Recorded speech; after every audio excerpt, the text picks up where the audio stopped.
Hello everyone, this is Savita Sharma. आज के इस वीडियो में हम बीपीएससी 132 लेसन फर्स्ट से एक इम्पॉर्टेंट क्वेश्चन को डिस्कस करने वाले हैं। मार्क्सवादी अवधारणा। मार्क्सवादी, उदारवादी या फिर गांधीवादी अवधारणा से एक क्वेश्चन डेफिनेटली एग्जाम में आता है। तो इन कॉन्सेप्ट को अगर आपने क्लियर करना है तो इन वीडियो को पूरा देखिए, कंप्लीट देखिए, डेफिनेटली आपके कॉन्सेप्ट जरूर क्लियर होंगे। और अगर आपको समझ आएगा कि मार्क्सवादी अवधारणा का क्या अर्थ होता है तो आप कुछ एग्ज़ाम में डेफिनेटली आप अच्छा सा परफॉर्म कर पाएंगे, लिख पाएंगे। तो वीडियो को स्टार्ट करने से पहले आपसे रिक्वेस्ट है, अगर आप चैनल को देखते हैं चैनल को ज़रूर सब्सक्राइब कीजिए, क्योंकि मैं इग्नू से related easy notes, updates, notifications की वीडियो आपके लिए लाती रहती हूँ, बहुत मेहनत करती हूँ। तो चैनल को ज़रूर सब्सक्राइब कीजिए। अब देखते हैं क्वेश्चन क्या है। मार्क्सवादी अवधारणा के अर्थ और क्षेत्र को स्पष्ट कीजिए। ठीक है, तो हमने इसमें मार्क्सवादी अवधारणा का अर्थ भी बताना है और उसके जो है क्षेत्र को भी स्पष्ट करना है। ठीक है, तो इस क्वेश्चन को डिफरेंट तरीके से एग्जाम में पूछा जा सकता है, इसलिए मैंने इसका डिफरेंट टाइप भी लिखा हुआ है। अब देखिए मार्क्सवाद, सबसे पहले मार्क्सवादी अवधारणा को समझने के लिए आपको मार्क्सवाद को समझना होगा। तो मार्क्सवाद क्या है? जर्मन विचारक कार्ल मार्क्स के समाज, अर्थशास्त्र और राजनीति से संबंधित विचारों को सामूहिक रूप से मार्क्सवाद के रूप में जाना जाता है। ठीक है, तो एक जर्मन विचारक थे, उनका नाम है कार्ल मार्क्स। तो उन्होंने जो भी अपने विचार दिए हैं समाज के बारे में, अर्थशास्त्र के बारे में, राजनीति के बारे में, तो इनके सभी विचारों को सामूहिक रूप से हम मार्क्सवाद कहते हैं। भारतीय राजनीति में मार्क्सवादी अवधारणा के कुछ प्रमुख तत्व समाज को परिवर्तित करने तथा उसकी व्याख्या करने में सहायक है। ठीक है, तो मार्क्सवादी जो अवधारणा है उसके कुछ तत्व है, कुछ क्वालिटीज़ हैं। ठीक है, कुछ सिद्धांत है। तो ये सिद्धांत जो है समाज को परिवर्तित करने के लिए या समाज की व्याख्या करने के लिए काफ़ी सहायक होते हैं। मार्क्सवादी क्रांतिकारी समाजवाद का रूप है। अब अगर आपको मार्क्सवाद समझना है कि मार्क्सवाद क्या है, तो ये क्रांतिकारी समाजवाद का रूप है। यह आर्थिक सामाजिक समानता में विश्वास रखता है। इसकी उत्पत्ति खुले प्रतियोगिता, स्वतंत्र व्यापार और पूंजीवाद के विरोध के कारण हुई थी। ठीक है, तो आपको ये समझना है कि जो मार्क्सवाद है ये समाजवाद को, श्रमिक वर्ग को सपोर्ट करता है, उसका सहायक है, उसकी व्याख्या करता है, उस पर विश्वास करता है। और जो ये खुली प्रतियोगिता है, ठीक है, जैसे कि पूंजीवाद, जिसमें एक आदमी बहुत अमीर होता जाता है और दूसरा गरीब होता जाता है, स्वतंत्र व्यापार है। ठीक है, इन सब का जो है विरोध के कारण मार्क्सवाद का जन्म हुआ है। तो मार्क्सवादी सिद्धांत भी अगर आपको क्लियर होंगे तभी आप इसको करेंगे। तो मार्क्सवादी सिद्धांत क्या है? तो जैसे कि इसके क्षेत्र को भी स्पष्ट करना है, क्या क्या क्षेत्र हैं। ठीक है, तो इसमें मार्क्सवादी सिद्धांत में देखिए सबसे पहला जो इसका मार्क्सवादी सिद्धांत है वो है द्वंद्वात्मक भौतिकवाद। ठीक है, तो द्वंद्वात्मक भौतिकवाद क्या है? यह वर्ग संघर्ष, सर्वहारा का अधिकार, वर्ग विहीन और राजविहीन समाज।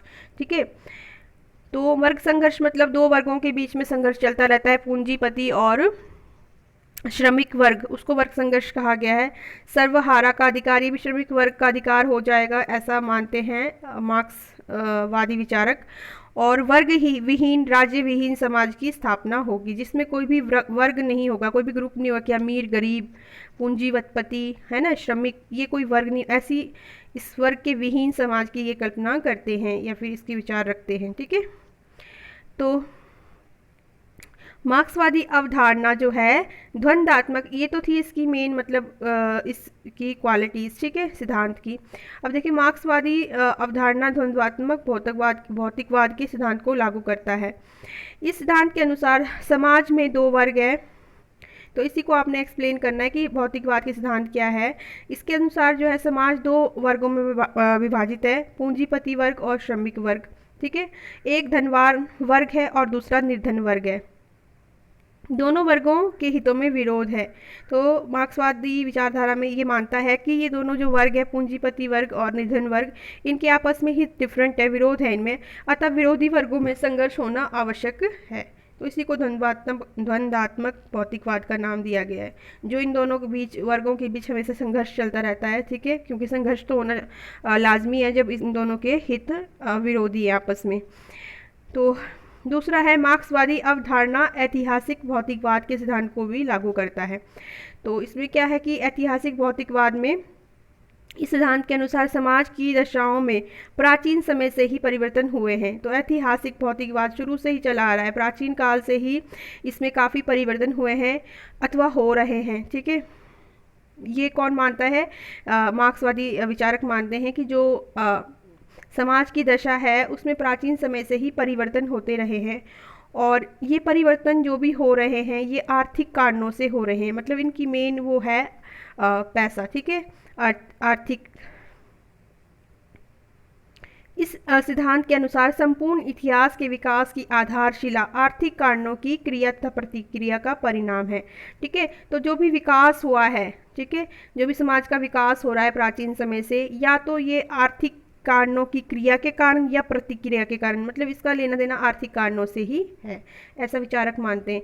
दूसरे शब्दों में ऐतिहासिक विकास विभिन्न वर्गों के बीच लगातार आर्थिक संघर्ष का परिणाम है। तो जैसे कि आपने देखा कि दो वर्ग है, पूंजीपति और श्रमिक वर्ग, इनके बीच जो संघर्ष चलता रहता है, इसी के कारण जो है विभिन्न प्रकार के विकास भी होते रहते हैं। इस संघर्ष का मुख्य कारण उत्पादन की विधि और उत्पादन के संबंध में विरोध पाया जाता है। अब देखिए, जो ये इस दो वर्गों के बीच में संघर्ष पाया जाता है, इसका मुख्य कारण है कि उत्पादन की जो विधि है और उत्पादन के जो साधन है, इनमें ही जो है विरोध है। ठीक है, उत्पादन की विधि, उत्पादन के संबंधों में विरोध पाया जाना है। उत्पादन के साधन में परिवर्तन, ठीक है, उत्पादन के साधन जिससे भी आप जो मेन सोर्सेज हैं, ठीक है, वो किसके हाथों में होंगे, मेन सोर्सेज क्या है, कृषि है, कुछ भी है, ठीक है, प्रोडक्ट है, तो ये जो साधन है ये किसके हाथों में होनी चाहिए, इससे जो उत्पत्ति हो रही है वो कैसी है, ये सारे जो कारण है। उत्पादन के साधनों में परिवर्तन, उत्पादन की शक्तियों में परिवर्तन ही समाज में परिवर्तन और बदलाव लाता है, ऐसा मार्क्सवादी विचारक मानते हैं। मार्क्सवादी अवधारणा का ये विचार है कि जो उत्पादन के साधन हैं उसमें जो परिवर्तन आता है, या उत्पादन की जो शक्तियां हैं, शक्तियां कभी एक के पास जा रही है, कभी दूसरे के पास जा रही है। ठीक है, कभी जैसे कि पूंजीपतियों के पास ही शक्ति रहती है, तो जब पूंजीपति बहुत ज़्यादा वो हो जाएंगे और बहुत ज़्यादा डिफरेंस आ जाएगा श्रमिक और उनके बीच में, तो एक दिन ऐसा आएगा कि दोनों के बीच में टक्कर हो जाएगी और वर्ग विहीन राज्य की स्थापना होगी। ठीक है, तो ये परिवर्तन आ जाएगा शक्तियों के बीच में, तो यही जो है समाज में बदलाव लाएगा। ठीक है, ऐसा बोलते हैं ये। आई होप आपको समझ आ रहा होगा, क्योंकि मैं बिल्कुल डीप से रूट से आपको समझा रही हूँ शुरू से कि क्या होता है मार्क्सवादी विचारधारा या मार्क्सवादी अवधारणा। तो इसमें लास्ट में आपने निष्कर्ष दे देना है फिर कि मार्क्सवादी विचारधारा में द्वंद्वात्मक भौतिकवाद की भांति इतिहास की आर्थिक व्याख्या का सिद्धांत भी महत्वपूर्ण है। द्वंद्वात्मक भौतिकवाद और इतिहास की आर्थिक व्याख्या का विकास सिद्धांत भी इसमें महत्वपूर्ण है। विचारधारा के अंतर्गत इतिहास में होने वाली सभी घटनाएं आर्थिक अवस्था में होने वाले परिवर्तनों का परिणाम है। तो ये दोनों विचारों को हमने इसमें टॉपिक में समझा कि द्वंद्वात्मक भौतिकवाद क्या होता है और इतिहास की आर्थिक व्याख्या का सिद्धांत क्या है। इन दोनों के कारण ही जो है सारी घटनाओं में जो इनमें परिवर्तन आता रहता है, इसके कारण ही जो है परिवर्तन आता रहता है समाज में। तो आई होप ये आपको अब इस वीडियो में ज़रूर क्लियर हुआ होगा। वीडियो पसंद आए तो सब्सक्राइब ज़रूर करें, लाइक करें, शेयर करें अपने दोस्तों के साथ। Thank you.